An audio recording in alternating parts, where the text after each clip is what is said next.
नमस्कार दोस्तों, बहुत बहुत स्वागत है आप सभी का हमारे YouTube चैनल पर जिसका नाम है इन्वेस्ट इन स्टॉक। तो दोस्तों वीडियो में बात करेंगे आज की वोडाफोन आइडिया के स्टॉक के बारे में। वोडाफोन आइडिया के स्टॉक में अगर आप लोगों ने पैसा लगाया हुआ है, ऑलरेडी इन्वेस्टेड हो, तो आपको क्या करना चाहिए, क्योंकि इस समय गिरावट का माहौल चल रहा है और अगर आप फ्रेश बाइंग करना चाहते हैं तो उसके लिए आपको कौन कौन सी बातों को ध्यान में रखना चाहिए, आज की वीडियो में हम इसी टॉपिक के ऊपर बात करेंगे। तो चलिए वीडियो को कर लेते हैं शुरू। वीडियो को शुरू करने से पहले सभी लोगों से रिक्वेस्ट है दोस्तों, अगर अभी तक चैनल को सब्सक्राइब नहीं किया है तो सबसे पहले चैनल को सब्सक्राइब कीजिए और बेल का आइकन दबाना बिल्कुल ना भूलें, जिससे कि हमारी अपडेटेड वीडियोस के नोटिफिकेशन आपको आसानी से मिलते रहे। तो चलिए वीडियो को शुरू करते हैं और बात करते हैं वोडाफोन आइडिया के स्टॉक के बारे में। तो दोस्तों हम आ चुके हैं वोडाफोन आइडिया के ग्राफ पर, और अगर यहाँ पर आप देखेंगे प्रीवियस क्लोजिंग जो थी 8 रुपये 45 पैसे की थी और आज स्टॉक की जो क्लोजिंग हुई है वो 8 रुपये 45 पैसे की हुई है, यानी कि पूरे दिन के अंदर स्टॉक ने गिरावट का माहौल ही दिखाया है और क्लोज होते होते कल वाले टारगेट पर जाकर क्लोज हुआ, यानी कि किसी भी प्रकार की ना तो तेज़ी देखने को मिली है और ना ही गिरावट देखने को मिली है। लेकिन इसके बावजूद भी हम इस चीज़ को एग्री कर सकते हैं कि वोडाफोन आइडिया के स्टॉक के अंदर आज के दिन भी गिरावट का माहौल बना है, क्योंकि आप यहाँ पर देखेंगे जब से बाज़ार ओपन हुआ है तब से लगातार गिरावट की पोजीशन यहाँ पर देखने को मिली है। पिछले 5 दिनों में स्टॉक ने अप्रॉक्सीमेट 4.52% का नेगेटिव रिटर्न दिया है। यहाँ पर देखेंगे 40 पैसे की गिरावट देखने को मिली है। पिछले 1 महीने में स्टॉक के अंदर भी इसी प्रकार का मूवमेंट देखने को मिला है। पिछले 6 महीने का ग्राफ देखेंगे तो अप्रॉक्सीमेट 18.75% का रिटर्न नेगेटिव में दिया है स्टॉक ने। तो कहने का मतलब ये है कि वोडाफोन आइडिया का स्टॉक डे बाय डे गिरता जा रहा है और इसका प्राइस किस लेवल तक गिर सकता है, इसके बारे में भी बहुत सारी वीडियोस अपलोड हो रही हैं। बहुत सारे लोग अलग अलग तरह के टारगेट्स दे रहे हैं। तो देखिए, अगर गिरावट इसी तरह से रहती है तो डेफिनेटली स्टॉक का प्राइस जो है काफ़ी डाउन जाने वाला है।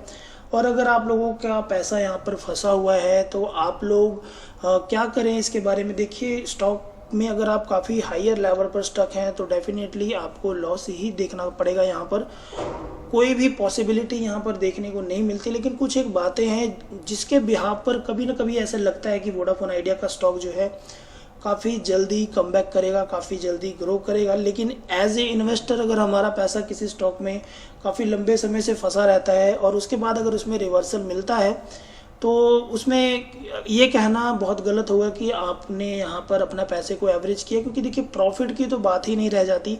अगर आपने एक्सपेक्ट किया है कि किसी शेयर से आपने 1 साल में 50% का रिटर्न प्राप्त करना है और अगर उसका उल्टा होता है, यानी कि 50% की गिरावट देखने को मिलती है, तो आपके पैसे एवरेज होने में लगभग 1.5 से 2 साल ले लेते हैं अगर स्टॉक में दोबारा से उसी प्रकार का रिवर्सल आता है। तो वोडाफोन आइडिया के स्टॉक में भी इसी तरह हो रहा है। बहुत सारे लोगों ने लालच में 12 रुपये 13 रुपये के लेवल पर स्टॉक को बाय किया होगा। अगर आप देखेंगे ग्राफ की तरफ तो 6 महीने में स्टॉक ने 13 रुपये 65 पैसे का हाई लगाया था। 13 रुपये 65 पैसे में बहुत सारे लोगों ने लालच करके खरीदा होगा और बहुत सारे लोगों ने लॉस जनरेट करते हुए सेल भी किया होगा। लेकिन फिर भी बहुत सारे लोग ऐसे रहे होंगे जिनको लगता रहा होगा कि वोडाफोन आइडिया जो है दोबारा से कम बैक करेगा, दोबारा से रिवाइव करेगा। तो वो लोग अब काफ़ी ज़्यादा नुकसान यहाँ पर देख पा रहे होंगे। तो देखिए दोस्तों, टारगेट्स काफ़ी डाउन जाने वाले हैं, लेकिन कुछ एक बातें निकल कर आती हैं जो कि बिल्कुल कंफ्यूज करती हैं, क्योंकि वोडाफोन आइडिया एक कंफ्यूजिंग स्टॉक बनकर रह गया है। क्योंकि इसमें अगर आप सोचें कि आप पैसा लगाएं और आपको अच्छा रिटर्न मिल जाए तो ये कहीं ना कहीं पॉसिबल नहीं लगता। इसके पीछे भी कुछ एक बातें हैं जो कि आप समझ सकते हैं कि पिछले 1 साल में स्टॉक ने यहाँ पर देखिए 52.25% का रिटर्न दिया है और ये रिटर्न केवल कोरोना के इफेक्ट की वजह से मिला था, यानी कि लॉकडाउन लगने की वजह से स्टॉक का प्राइस जो अचानक से गिरा था और अगर इस साल यानी कि 2021 की बात की जाए तो 2021 में स्टॉक ने लगभग 24% का यहाँ पर नेगेटिव रिटर्न दिया है, यानी कि गिरावट देखने को मिली है। आप नुकसान में हैं अगर आपने 2021 में स्टॉक को बाय किया होता किसी भी पॉइंट पर। तो आने वाले टारगेट्स काफ़ी बुरे हो सकते हैं, बहुत ख़राब हो सकते हैं। तो फ्रेश पोजीशन अभी बिल्कुल भी ना बनाइए। बहुत सारे लोग यहाँ पर कह रहे होंगे कि इससे सस्ता स्टॉक नहीं होने वाला है। तो देखिए, गिरावट जब तक चल रही है आप बिल्कुल भी यहाँ पर फ्रेश पोजीशन बनाने के बारे में ना सोचिए। स्टॉक का प्राइस जैसा कि कहा जा रहा है कि स्टॉक जो है 5 रुपये के लेवल तक जा सकता है। अगर 5-5.5 रुपये के लेवल तक जाता है तो आप यहाँ पर पोजीशन बनाने के बारे में सोच सकते हैं। अदरवाइज जब तक वोडाफोन आइडिया के स्टॉक के अंदर तेज़ी देखने को नहीं मिलती आप किसी भी तरह की परचेज ना करें। अगर आज के दिन के ट्रेड की बात की जाए तो वोडाफोन आइडिया के स्टॉक ने आज के दिन देखिए 2,95,90,469 स्टॉक्स जो है ये बाय करने की यहाँ पर बिडिंग लगी है ₹8.40 के प्राइस पर। और अगर सेल क्वांटिटी की बात की जाए तो 2,55,73,534 शेयर जो है यहाँ पर सेल करने की बिडिंग लगी थी। तो अगर आज के दिन डिलीवरी की क्वांटिटी देखी जाए तो इन दोनों स्टॉक्स का जो टोटल बनता है उसका 50% पार्ट जो है वो डिलीवरी के लिए उठाया गया है, यानी कि लोग अभी भी स्टॉक के ऊपर भरोसा कर रहे हैं और स्टॉक को होल्ड करके रख रहे हैं। तो ये कहीं ना कहीं एक बड़ी बात है और यही लोग जो हैं स्टॉक को अच्छा मान रहे हैं, स्टॉक को काफ़ी आगे लेके जाने के बारे में सोच रहे हैं। क्योंकि देखिए अगर डिलीवरी की क्वांटिटी उठाई जा रही है तो ये जो 50% लोग हैं इनके मन में कहीं ना कहीं कुछ विश्वास जरूर जुड़ा हुआ है वोडाफोन आइडिया लिमिटेड को लेकर, और विश्वास की बातें भी होनी चाहिए क्योंकि देखिए इंडिया की तीसरी सबसे बड़ी टेलीकॉम कंपनी है। तो दोस्तों अगर न्यूज़ की बात की जाए तो वोडाफोन आइडिया में ढेर सारी जो न्यूज़ हैं वो भरी पड़ी हैं, डेली नई नई न्यूज़ जो है निकल के आती हैं। तो हम भी आपको 2 न्यूज़ के बारे में बताने वाले हैं। तो चलिए जो पहली न्यूज़ है वो मैं आपको बता देता हूं। जिन लोगों को लग रहा होगा कि स्टॉक का प्राइस अप जा सकता है, ये न्यूज़ उन लोगों के लिए दोस्तों। यहाँ पर देखिए कहा गया है कि Vodafone Idea share price today downside explained by investor Nilesh Jain ji हैं, जो कहते हैं कि Nilesh Jain said that when Vodafone Idea stock is seeing a continuously fall, he said that it is one of the most counter where a lot of investors are now stuck। यानी कि ये एक ऐसा शेयर है, एक ऐसा प्लेटफॉर्म है जहां पर बहुत सारे इन्वेस्टर्स स्टक हो चुके हैं, उनका पैसा यहाँ पर फंसा हुआ है। और वो फंसा क्यों है?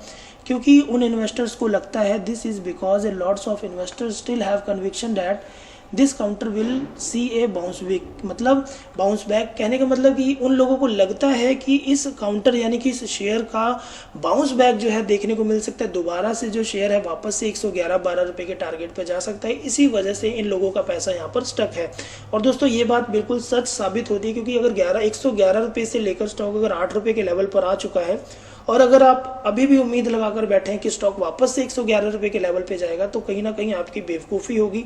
अगर आप इस स्टॉक के साथ बने होते हैं, बने रहते हैं और उम्मीद लगा के बैठते हैं कि ये जो स्टॉक है दोबारा से बाउंस बैक करेगा, और दोबारा से अगर बाउंस बैक करता भी है तो बहुत ज़्यादा टाइम आपका ले लेगा आपके पैसे को दोबारा से उसी तरह रिटर्न करने की, और इसकी भी कोई भी गारंटी जो है वो नहीं निकल के आती है। तो ये न्यूज़ है क्योंकि देखिए जिस तरह से कहा जा रहा था कि स्टॉक का प्राइस जो है वो वापस से बिल्कुल डाउन जाएगा, बिल्कुल गिरेगा, तो सब चीज़ों के ऊपर ये जो न्यूज़ है वो निकल कर आई है। और दूसरी जो न्यूज़ है वो एक पॉजिटिव न्यूज़ है क्योंकि देखिए वोडाफोन आइडिया की सब्सिडरी कंपनी है यू ब्रॉडबैंड, जिसके ऊपर वोडाफोन आइडिया ज़्यादा फोकस कर रहा है क्योंकि ये जो कंपनी है काफ़ी अच्छी तरह से ग्रो हो रही है, इनका बिजनेस काफ़ी अच्छी तरह से ग्रो हो रहा है।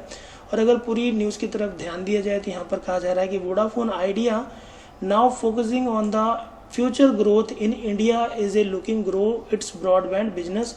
The company currently operates a subsidiary called U Broadband, which offered low-speed plans for very high monthly cost in select circles. Making in 36-degree turn, the company has now revamped its offering while at the same time entering new circles। कहने का मतलब जैसे जैसे company grow हो रही है उसी तरह से अपने जो प्लान्स हैं उनको सस्ता कर रही है, नए नए ऑफर्स लेके आ रही है जिससे कि वोडाफोन आइडिया को एक बाउंस बैक मिल सके, वोडाफोन आइडिया अच्छी तरह से ग्रो हो सके। तो ये इस तरह की बहुत सारी न्यूज़ हैं जो भरी पड़ी हैं वोडाफोन आइडिया स्टॉक के साथ, लेकिन निर्णय आपका रहेगा कि क्या आप इस स्टॉक को इस लेवल पर बाय करना चाहते हैं या नहीं करना चाहते हैं। तो ये थी छोटी सी जानकारी दोस्तों। वीडियो अच्छी लगी तो लाइक कीजिएगा, चैनल को सब्सक्राइब करना बिल्कुल ना भूलिएगा। Thanks for watching.